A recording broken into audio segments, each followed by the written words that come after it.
What's up, tribe? How you guys doing? Go ahead and hit that subscribe button, and I hope you like this video. This is the Real Housewives of Miami, Season 5, Episode 5. So we are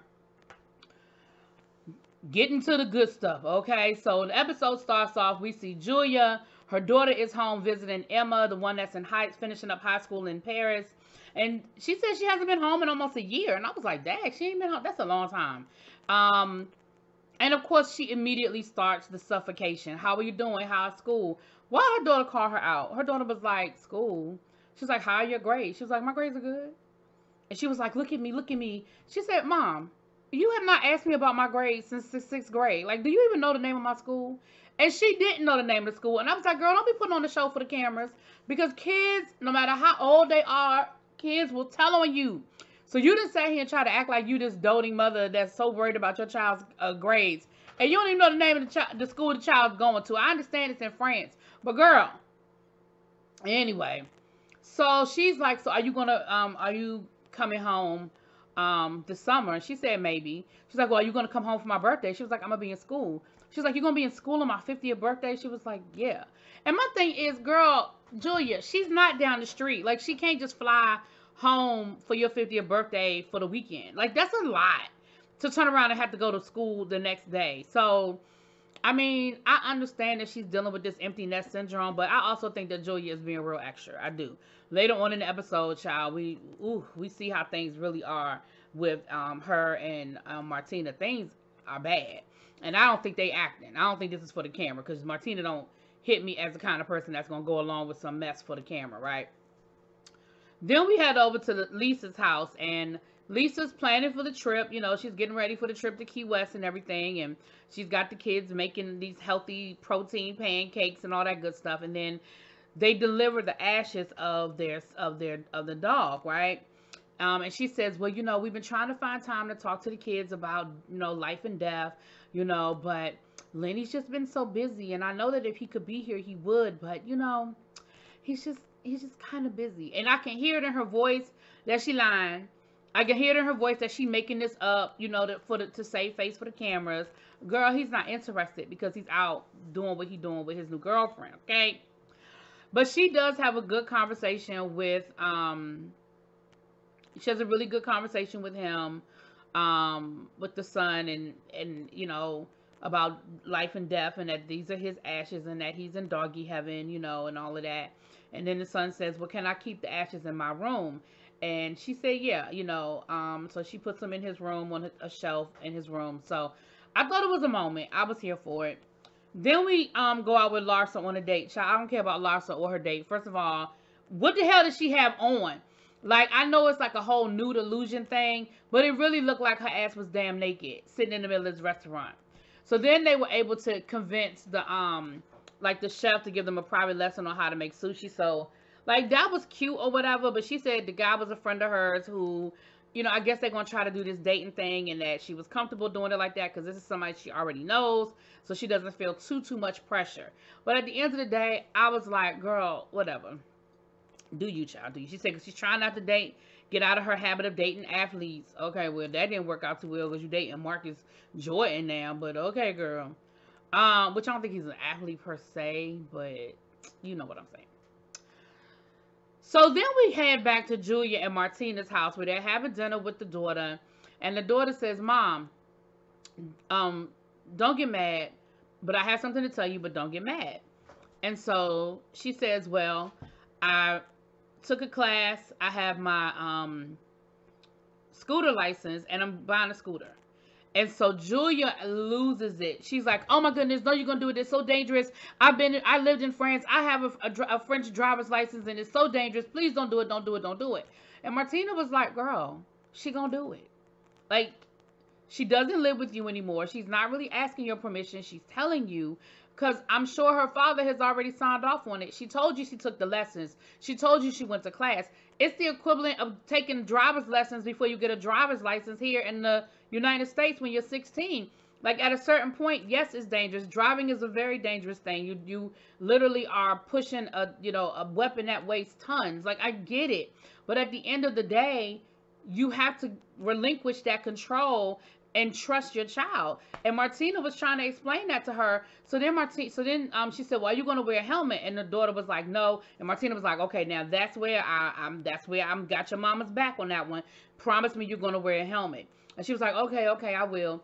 And Julia was like, what do you mean? That's it? That's it? She was like, how do you know she's really going to do it? How do you know she's really going to do it? And Martina was like, because I have to trust her, that she told me she's going to do it. I trust her. Like, what are you talking about? So they got to arguing again. And Martina was like, that's it. I'm done.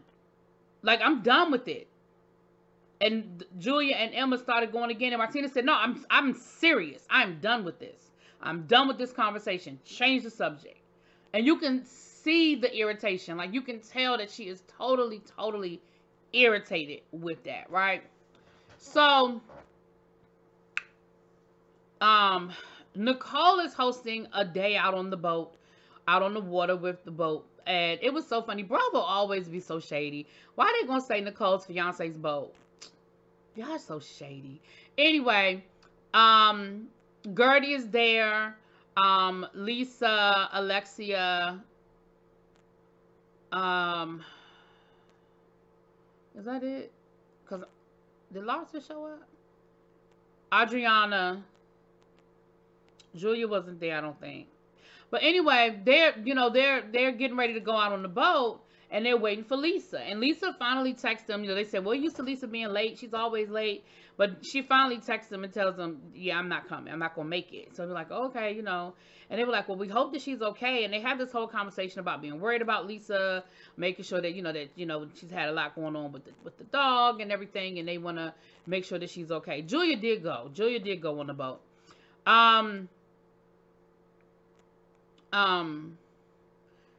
Marisol did not come, but Marisol showed up later on the episode. But I do not think Marisol came on the trip.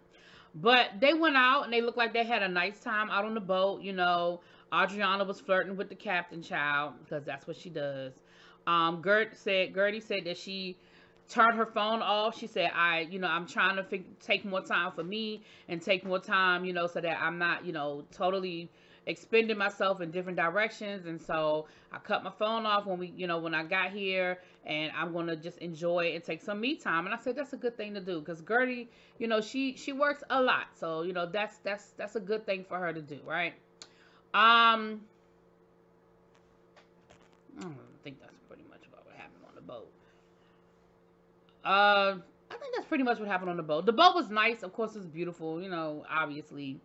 But that was pretty much what went down on the boat. I'm trying to think if there was any major conversations, But it really wasn't. They just had a good time. Like I said, they did talk a little bit about Lisa, but they just had a good time.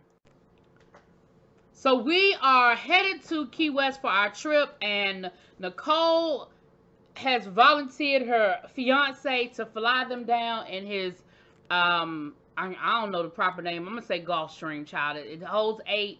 And so, most of the ladies are going to fly down. It's a 20-minute flight and a 5-hour drive, right? Or 4-hour drive, I think they said. Anyway, so, Larsa, Marisol, Kiki are riding in the car. Everybody else is on the plane, but Lisa, once again, is late. And Lisa is not just a few minutes late. Lisa ends up being 2 hours late. Like, it got to the point where Marisol and them were almost going to beat them there because they hadn't left. To the point where Nicole's fiance was like, this is ridiculous. This is irritating. Because she wouldn't respond to anybody's messages. Like, they were calling and texting her and she wouldn't respond. She finally shows up and she gets on the plane, and you could tell something's wrong. Like, you could tell something's wrong. And they fly down or whatever. And she does apologize to, Mark and it's Mark Anthony or Anthony Mark, whatever. But she apologizes to him and she apologizes to the girls. And, but again, you could just tell that she's really quiet. And, she said she almost didn't make it. She said she's sorry. She's got a lot of stuff going on. She doesn't really want to talk about it right now, but it's just a lot. She's got a lot she's dealing with. So they get to the villas and everything is nice, and the ladies are saying in 2 villas apiece. 2 to a villa. So, but they have, it's a nice little spot or whatever. So we see Lisa calling home. Child, Lisa has the worst luck when it comes to these nannies. I do not understand why she can't find a nanny and keep one. Well, we know the last nanny broke her wrist. So she's been having like subs come in. So the nanny called her and told her, girl, I'm sick. And the symptoms she was giving her sound like it might have been, you know, the wrong. And she said, I need to go home. Like, I can't stay. So Lisa's like, okay, well, give me a minute to find somebody because you can't just like leave my kids there. Like, somebody's got to stay with the kids. So she calls Lenny and says, Lenny, look, I need you to go straight home from work. The nanny is sick. You know I'm in Key West. I need you to come home. Lenny was like, okay, well, she said, I'm trying to figure something out, but for right now, this is what I need you to do. So Lenny was like, okay, well, I mean, I would like for you to work this out because I really wanted to go play tennis today. Bruh, I just called you and told you that we may not have nobody to watch our kids, and your response is, yeah, but I want to go play tennis today. So Lisa's like, okay, I get it, but I really need you to stay there with the kids because I don't know if I'm going to be able to find somebody. And he was like, I mean, okay, fine, but Lisa, I really need you to work this out. I really need you to handle this because I really, really want to go play tennis today. And Lisa just starts crying. Like, she's like, I'm over it. I'm over this. And she was like, I mean, really, like, is it really too much to ask for me to ask you to come home and be with your own damn kids? Now, I remember last season, and this is real messed up on your part, Lenny. I remember last season, he wanted her to have another kid. What if Lisa had got pregnant? She would literally be pregnant right now or just giving birth. And here you are out here having a whole girlfriend talking about something, I don't want to be with you no more. So then we find out, so anyway, the ladies, you know, they change into their swimsuits or whatever, and they go out, you know, and Lisa ends up coming out and meeting up with them. And Lisa just lets it all out. Lisa's like, I'm not okay. Because they were like, girl, are you okay? Like, what is going on with you? And at first she was like, I'm okay. I'm good. I'm okay. And then she's like, I'm not okay. Like, I'm not okay. I'm not okay. And she starts crying. And she tells them, she says, listen, I don't think my marriage is going to make it. I don't think that my marriage is going to survive this. And they were like, well, what are you talking about? What's going on? What's going on? And she was like, Lenny wants a divorce.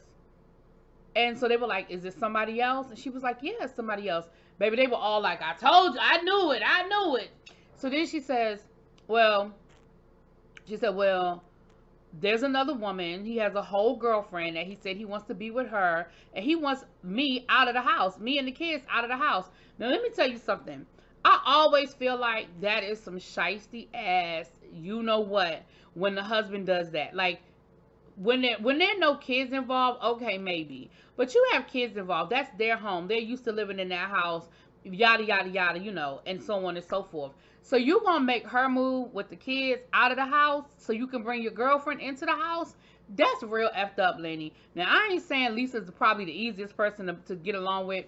But there's a way that you do things. There's a level of respect and a way you handle things. And so, of course, Lisa is crying. She is in shambles. And all the ladies are rallying around her, you know.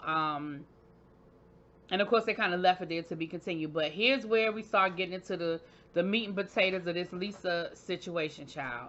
Anyway, y'all let me know what y'all think. I'll talk to y'all later. Peace.